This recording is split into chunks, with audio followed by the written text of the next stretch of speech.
Saya ingin katakan dulu Kiai ya bahwa bagi saya sendiri berdasar histori masuknya habaib yang baik yang masuk baru abad ke 19 maupun yang masuk sebelumnya. Bagi saya sendiri apakah mereka itu turunan Nabi atau tidak, itu bagi saya tidak terlalu penting ya.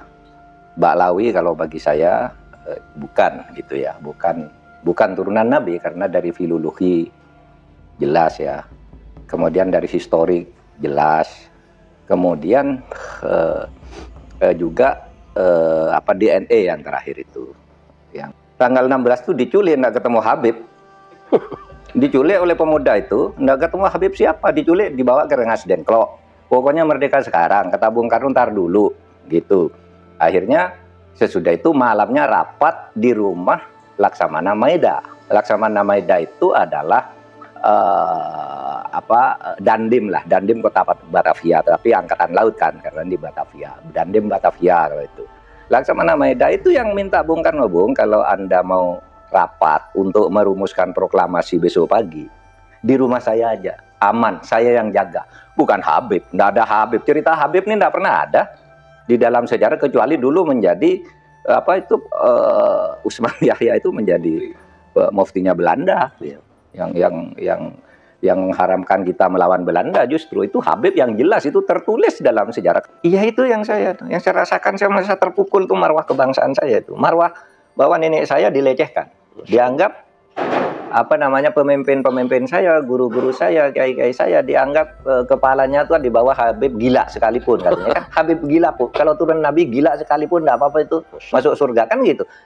Kalau kiai-kiai Indonesia tuh apa? Kamu kan kalau enggak ada Habib kamu nyembah batu katanya. Masa iya begitu. Itu sejarahnya ya, bahwa Islam datang dari sana iya, tapi tidak bisa lalu diklaim oleh orang yang menamakan diri Ba'lawi, karena sumbernya banyak di Indonesia. Banyak orang kita juga yang belajar Islam langsung ke sana, iya kan? Bahkan ada Cheng Ho juga. Ya, ada Cheng Ho. Lalu para pejuang dihabibkan semua kan, di Ponegoro. Siapa lagi? Imam Bonjol. Wah, itu kebanggaan orang Jawa loh di Ponegoro itu. Lalu dihabibkan. Habib dari mana? Ya, Habib dari mana gitu. Nggak ada sejarahnya yang menyatakan itu. Nah, itu apalagi sekarang langkah-langkah khurafat ya yang dibangun oleh mereka, yang ketika itu muncul gitu, kita nganggap kan itu seperti dongeng. Bukan buat seperti wahyu. Masa malaikat katanya diusir, malaikat dikirimi surat, ini apa ini, saya bilang. Jadi agama tuh menjadi dongeng akhirnya. Saya percaya pada mukjizat, pada karomah, tapi enggak kayak gitu juga. Kalau identitas kesukuan di Indonesia tuh sudah lama, tetapi tidak pernah ada statement bahwa satu suku, misalnya Jawa lebih mulia dari Melayu, Melayu lebih mulia dari Batak, enggak ada waktu itu. Ini kan baru-baru saja ini. Lalu dimasukkan dengan cara keagamaan bahwa Habib itu lebih mulia. Silahkan bagi yang percaya, karena yang tidak percaya itu punya dalil keagamaan yang kuat bahwa orang yang di depan Allah itu hanya takwanya, bahwa siapapun kalau bersalah ya dihukum, kan begitu. Itu dalilnya. Jadi lalu kalau Habib lalu tidak dihukum, Habib tidak dosa, itu kata siapa? Saya ini tidak tahu ya sejak kapan munculnya Habib ini sebagai kelas sosial yang tinggi gitu ya. Dulu waktu saya kecil, Habib tuh ya biasa aja, jual mie-nya nyong-nyong, jual buku Ratib Hadad gitu, buku-buku dijajakan ke rumah lalu kita kasih makan. Itu Habib dulu. Saya tidak tahu kapan kemudian Habib dianggap orang ini. Saya kira kalau peristiwa politiknya saya menandai itu sejak zaman reformasi. Sebelum reformasi itu Habib ya sama aja dengan orang lain gitu.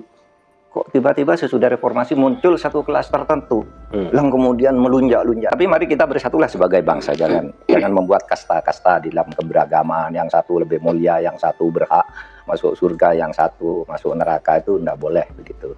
Dalam keberagaman itu sama di depan Allah, takwanya aja. Oleh sebab itu ini jangan dicidrai. Saya cinta bangsa dan negara ini dengan sepenuh hati, ya berdasar keimanan saya kepada agama saya, kepada Allah Subhanahu wa Ta'ala, dan keyakinan saya di dalam cara berislam.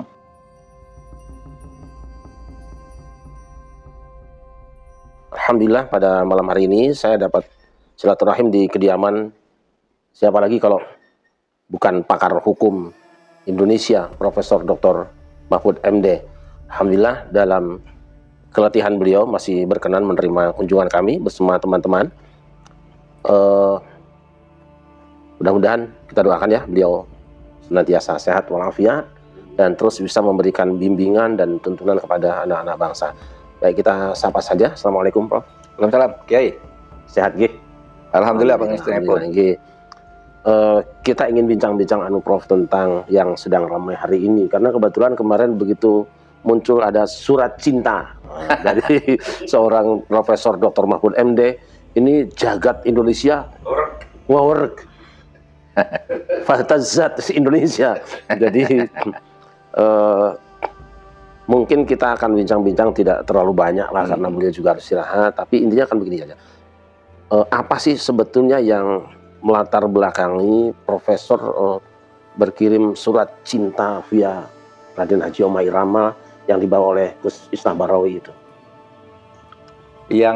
Yang pertama kali masalah nasionalisme saya ya, rasa kebanggaan saya terhadap Indonesia itu ternodai oleh sikap-sikap beberapa habaib. Tidak semua habaib, saya punya banyak teman habaib juga yang sampai sekarang masih silaturahim. Tapi ada beberapa habaib yang membuat hal-hal yang bagi saya menodai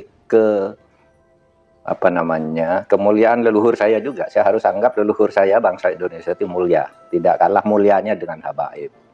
Dan ini yang mendirikan Indonesia. Nah, rasa kebangsaan saya itu ternodai ketika muncul ya berita-berita yang terakhir ini.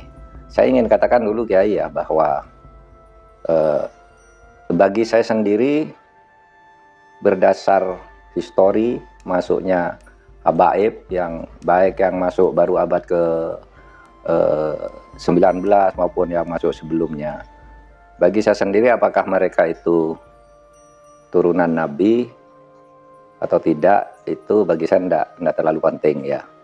Ba'lawi kalau bagi saya bukan gitu ya, bukan turunan Nabi karena dari filologi jelas ya, kemudian dari historik jelas, kemudian juga DNA yang terakhir itu yang sudah ini. Jadi saya tidak percaya. Tetapi bagi mereka yang percaya bahwa mereka itu turunan Nabi ya silakan aja. Saya tidak keberatan. Saya tidak percaya, tapi bagi mereka yang percaya silahkan. Kan sama aja orang ngaku turunan Menak Jinggo, turunan Ken Arok gitu, saya tidak keberatan gitu. Memang kenapa kalau turunan? Bagi saya tidak ada urusan. Tetapi yang saya kemudian tersinggung dari itu ketika peran ulama-ulama Indonesia dan para pejuang Indonesia itu diremehkan. Misalnya cerita bahwa proklamasi kemerdekaan Mei 17 Agustus itu karena bisikan Habib tertentu kepada Bung Karno itu kan tidak pernah ada dalam cerita itu. Semua yang menulis selama ini Bung Karno pulang dari Dalat dijanjikan kemerdekaan, lalu terjadi tarik menarik antara pejuang. Yang satu ingin merdeka secepatnya, yang satu menunda sesuai dengan persetujuan Jepang. Sampai Bung Karno diculik. Tanggal 16 itu diculik, nggak ketemu Habib. Diculik oleh pemuda itu, nggak ketemu Habib siapa, diculik dibawa ke Rengas Dengklok. Pokoknya merdeka sekarang, kata Bung Karno ntar dulu, gitu. Akhirnya sesudah itu malamnya rapat di rumah Laksamana Maeda. Laksamana Maeda itu adalah Dandim lah, Dandim kota Batavia, tapi angkatan laut kan, karena di Batavia, Dandim Batavia kalau itu. Laksamana Maeda itu yang minta Bung Karno, Bung, kalau Anda mau rapat untuk merumuskan proklamasi besok pagi, di rumah saya aja, aman, saya yang jaga. Bukan Habib, nggak ada Habib. Cerita Habib ini nggak pernah ada di dalam sejarah, kecuali dulu menjadi Usman Yahya itu menjadi muftinya Belanda, yang mengharamkan kita melawan Belanda. Justru itu Habib yang jelas itu tertulis dalam sejarah. Itu menodai, merusak rasa kebanggaan saya bahwa ini perjuangan bangsa Indonesia sendiri, bahwa ada Habib membantu Ya bisa saja, kan bukan hanya Habib yang membantu. Anggota BPUPK itu kayaknya ndak ada Habibnya. Kalau Cina ada, Jepang ada, gitu. Arab non Habib juga ndak ada karena Abdurrahman Baswedan tuh kayaknya tidak BPUPKI, ya, bukan masuk para pendiri gitu ya. Nah kok sekarang lalu Habib, lalu para pejuang dihabibkan semua kan, Diponegoro, siapa lagi? Imam Bonjol. Wah itu kebanggaan orang Jawa loh, Diponegoro itu. Lalu dihabibkan. Habib dari mana? Ya Habib dari mana gitu. Nggak ada sejarahnya yang menyatakan itu. Nah itu apalagi sekarang langkah-langkah khurafat ya yang dibangun oleh mereka, yang ketika itu muncul gitu, kita nganggap kan itu seperti dongeng. Bukan buat seperti wahyu. Masa malaikat katanya diusir, malaikat dikirimi surat, ini apa ini saya bilang. Jadi agama tuh menjadi dongeng akhirnya. Saya percaya pada mukjizat, pada karomah, tapi enggak kayak gitu juga gitu. Yang cerita-cerita Habib. Nah, ketika ini muncul kan Rumah Irama dituding-tuding oleh seorang Habib. Rumah Irama, kamu fitnah, tunjukkan siapa yang bilang gitu. Kan kemudian muncul semua nih, ngomong ini ngomong ini ngomong ini. Ada yang macam-macam bahwa satu kaki Habib itu lebih tinggi, lebih mulia dari 70 kepala kiai. Kan gitu, itu kan penghinaan betul. Kalau orang tidak terhina dengan ini, saya kira tidak, rasa kebangsaannya rendah. Karena itu dinyatakan, harusnya ditegur lah oleh kelompok habaibnya sendiri. Ada yang bilang juga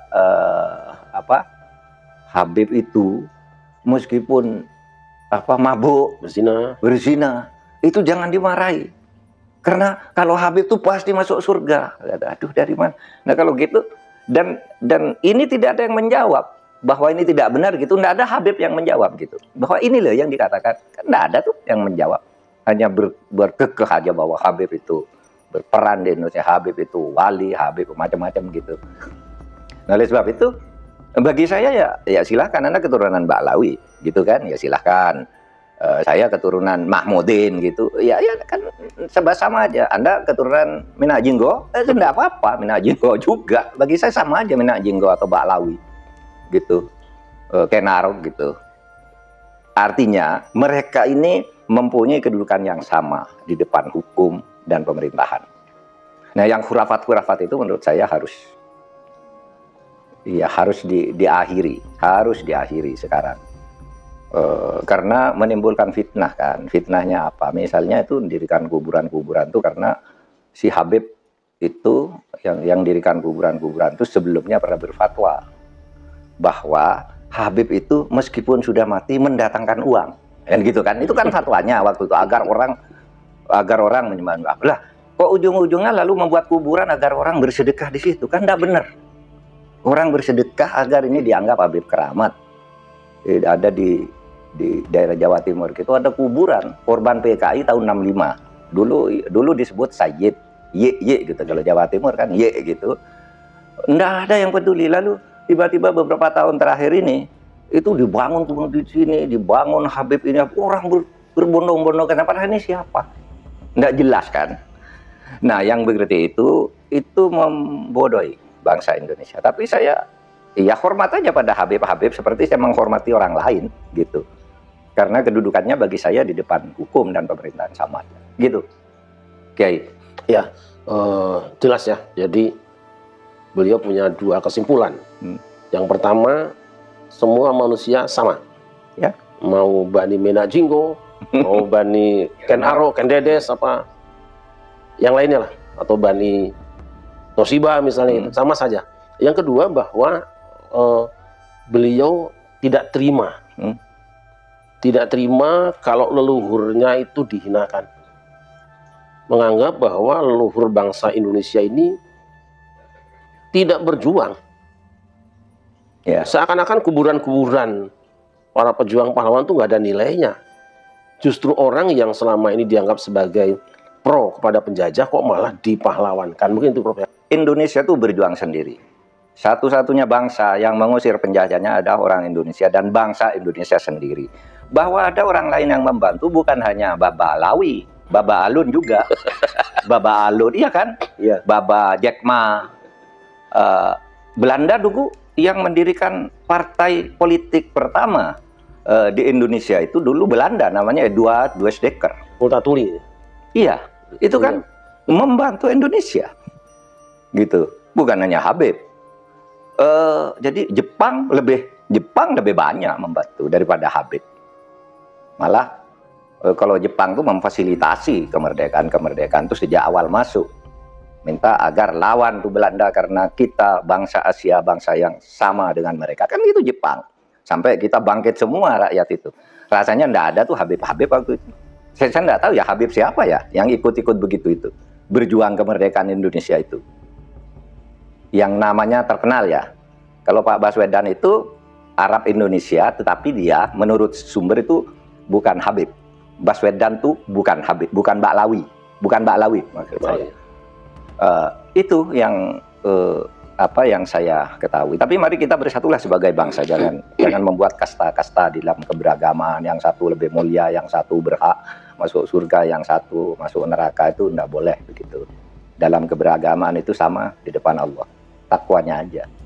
Gitu? Ya, ketika mencuat masalah ini, Prof, masalah pembahasan nasab dan pengungkapan pemalsuan kuburan, termasuk juga pemalsuan sejarah kemerdekaan, pemalsuan berdirinya NU, pemalsuan Jatman dan sebagainya, muncul ada statement dari orang-orang tertentu yang mengatakan bahwa ini kan berarti membeda-bedakan antara yang satu dengan yang lain. Kita sama-sama pribumi gitu loh. Kenapa harus ada dikotomi? Tapi kalau kita lihat memang siapa sih yang memulai memisahkan diri dari istilah keindonesiaan dengan menyebutkan daerah-daerah asalnya kan? Nah, tanggapan Profesor bagaimana?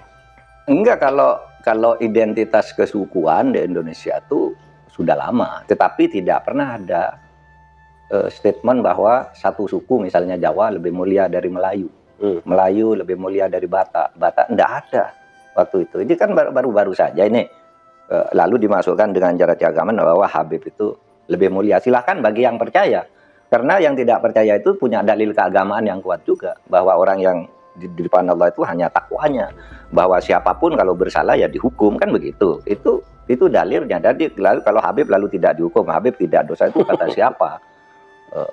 Saya ini tidak tahu ya sejak kapan munculnya Habib ini sebagai kelas sosial yang tinggi gitu ya. Dulu waktu saya kecil Habib tuh ya biasa aja, jual mie-nya nyong-nyong, jual buku Ratib Hadad gitu, buku-buku dijajakan ke rumah lalu kita kasih makan. Itu Habib dulu.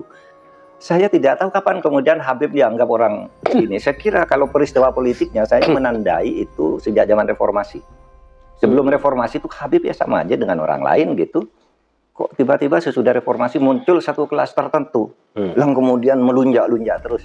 Aduh, saya bilang bangsa Indonesia ini ya mulia juga, dan itu sebabnya saya mau bicara di sudut sejarah perjuangan bangsa dari sudut politik dan dari sudut konstitusi aja. Akidahnya saya ikutlah ya, dengan Ahlus Sunnah wal Jamaah gitu, yang juga bermacam-macam. Saya tidak akan berdebat soal itunya karena sudah saya punya akidah juga yang sudah saya yakini sebagai orang Ahlus Sunnah wal Jamaah. Itu aja. Nah, terus kaitannya dengan semakin berkepanjangannya konflik masalah nasab itu ya, Prof.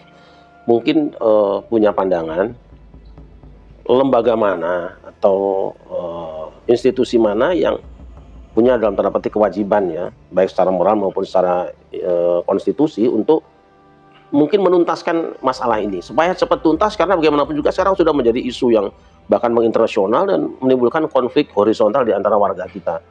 Apa yang harus dilakukan dan oleh siapa gitu? Tidak boleh lah ada diskriminasi, ada tindakan-tindakan yang membedakan kelompok masyarakat. Pria, wanita, warna kulit, agama, Habib bukan habaib itu harus dianggap sama. Itu konstitusi internasional, konvensi PBB yang kemudian diakui juga di dalam tata hukum kita. Nah, oleh sebab itu kalau sifatnya hubungan sosial, supaya tokoh-tokoh masyarakat ya seperti Syarif sudah lakukan, semua harus berteriak dalam hubungan sosial. Tapi kalau sudah mengarah ke kriminal, melakukan diskriminasi dan orang yang didiskriminasi tidak terima, itu bisa mengadukan ke pengadilan. Bisa. Itu pelanggaran, itu tindakan melanggar hukum. Menganggap satu ras, satu suku lebih rendah dari kelompok lain. Nah, Tapi jangan sampai ke situ lah ya, Hmm. jangan sampai ke situ. Tapi hukum ya bisa saja, apalagi kemudian ada komersialisasi gitu ya, pengumpulan uang dari kuburan-kuburan yang tidak pernah dipertanggungjawabkan sampai berpeti-peti konon ya, meskipun itu. Tapi mungkin juga loh uang banyak itu, karena kalau orang Indonesia datang ke kuburan-kuburan yang dianggap keramat itu kan ada kadangkala ada yang mungut, kadangkala juga ada amplop di situ dimasukkan kotak gitu. Ya saya sering juga ke kuburan Wali Songo, ke kuburan apa kalau ada kotak gitu kan masukkan gitu. Tidak selalu bernilai recehan, itu bisa uang besar Betul. juga. Kalau orang kota-kota datang ke situ punya keyakinan menghormati leluhurnya gitu, atau dianggap karena tidak tahu menganggap bahwa ini waliullah dikasihkan uang ke situ, yang bertanggung jawabkan itu siapa? Gitu kan? Nah itu bisa juga pemungutan uang tanpa izin, dan itu tidak boleh. Itu bisa masuk kategori pungli ya, Prof? Ya bisa aja, tinggal anunya aja. Bukan pungutan lillahi ta'ala ya. Ya tapi kita tidak usah sampai ke sana lah. Kita sebagai bangsa bersatu aja. Jangan berpikir bisa mendiskriminasi oleh orang lain, gitu aja. Nah, untuk polemik nasab sendiri misalnya. Kan tadi Profesor sudah menyimpulkan bahwa Ba'alwi atau Habaib itu beliau yakin bukan dzurriyyah Rasulullah. Tetapi faktanya di tengah masyarakat masih ada kelompok-kelompok yang juga terbagi dua suara ini. Untuk menyelesaikan, untuk mengambil kesimpulan atau konklusi bahwa ini dzurriyyah atau bukan, itu mungkin siapa yang harus, apa yang harus dilakukan, Prof? Gini, saya tadi katakan tokoh-tokoh masyarakat sendiri. Yang kedua tentu ilmu pengetahuan. Ilmu pengetahuan sekarang itu sangat canggih. Sudah ada tes DNA, ada filologi, ada ilmu sejarah, gitu ya. Itu kan sebenarnya bisa menjelaskan. Tapi mungkin itu dalam waktu pendek kita mungkin hanya bisa meredakan situasi itu. Tapi kalau menghilangkan pendapat-pendapat yang salah itu perlu waktu pendidikan yang mungkin agak sedikit lebih lama. Tidak apa-apa. Kita didik masyarakat, kita beri kesadaran bahwa ini tanah air kita yang kita banggakan, diperjuangkan oleh leluhur kita sendiri, gitu. Dengan catatan sejarahnya yang sudah lama, bukan sejarah-sejarah buatan baru, gitu. Sudah lama. Nah, kira-kira perlu nggak ada pertemuan antara dua pihak yang berselisih tadi diinisiatifi oleh siapa gitu? Apakah Majelis Ulama atau PBNU atau oleh pemerintah? Ya silakan aja kalau itu bagus, kalau memang bisa dilakukan. Kalau saya sih, kalau saya ketemu dengan duanya, hari ini saya ketemu dengan Kiai Syarif Rahmat.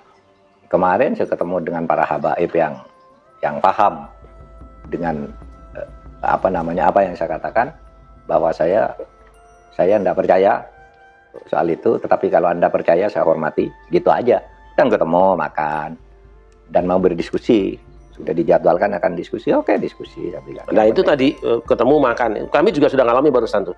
Itu datang langsung, ya kebiasaan pada suka kan pidato, ngopi, dahar, nah ini foto-foto. Terkait dengan pemalsuan sejarah tadi, Prof. Ini kan berhubungan dengan marwah kebangsaan kita. Iya itu yang saya rasakan, saya merasa terpukul tuh marwah kebangsaan saya itu. Marwah bahwa nenek saya dilecehkan, dianggap pemimpin-pemimpin saya, guru-guru saya, kiai-kiai saya dianggap kepalanya tuh di bawah Habib gila sekalipun katanya kan. Habib gila, Bu. Kalau turun Nabi gila sekalipun enggak apa-apa itu masuk surga kan gitu. Kalau kiai-kiai Indonesia tuh apa? Kamu kan kalau enggak ada Habib, kamu nyembah batu katanya. Masa iya begitu. Itu sejarahnya ya bahwa Islam datang dari sana iya, tapi tidak bisa lalu diklaim oleh orang yang menamakan diri Balawi. Karena sumbernya banyak di Indonesia. Banyak orang kita juga yang belajar Islam langsung ke sana. Iya kan? Bahkan ada Cheng Ho juga. Ya, ada Cheng Ho. Iya kan? Nah, tapi masalahnya kan gini, Prof, sekarang itu kaitan dengan tadi ya, pemalsuan sejarah bahkan sudah ada di buku-buku toh. Bayangkan anak-anak sekolah sudah diajari buku-buku yang sejarahnya itu palsu. Kira-kira bisa nggak? Karena kan pelakunya itu sudah diketahui. Sutradaranya, pembuat naskahnya itu sudah diketahui, si pembuat kuburan palsu, pembuat sejarah palsu, memasukkan sejarah Jatman, sejarah NU yang diputarbalikkan, itu kan diketahui lah kelompok dan orang mana. Bisakah itu hal ini dibawa ke ranah hukum? Ada dua. Kalau sejarah itu betul-betul ditulis sejarah berdasar fakta dan analisis ilmu sejarah, itu tidak bisa ditentukan mana yang benar dan salah. Biar terus ilmu berkembang, saling berdebat, saling membuktikan sejarah. Kalau itu sejarah. Tapi kalau itu buatan, sengaja memalsu, itu melanggar Undang-Undang Nomor 1 Tahun 1946. Apa itu? Membuat kebohongan berdasar ras, suku, dan macam-macam gitu. Itu kan ada Undang-Undang Nomor 1 46 lah itu. Ancamannya berat lah itu. Kalau Pidana, berarti pidana. Iya, pidana. Undang-Undang Nomor 146 itu tindak pidana. Tindak pidana peraturan tindak pidana Indonesia gitu anunya. Dan sekarang masih berlaku. Dan banyak yang jadi korban gitu. Bisa orang buat sejarah sengaja memalsukan. Kalau sengaja memalsukan, tapi kalau ada dasarnya, metodologinya, hanya bisa dilawan dengan metodologi yang sama, kan gitu. Ya, itu.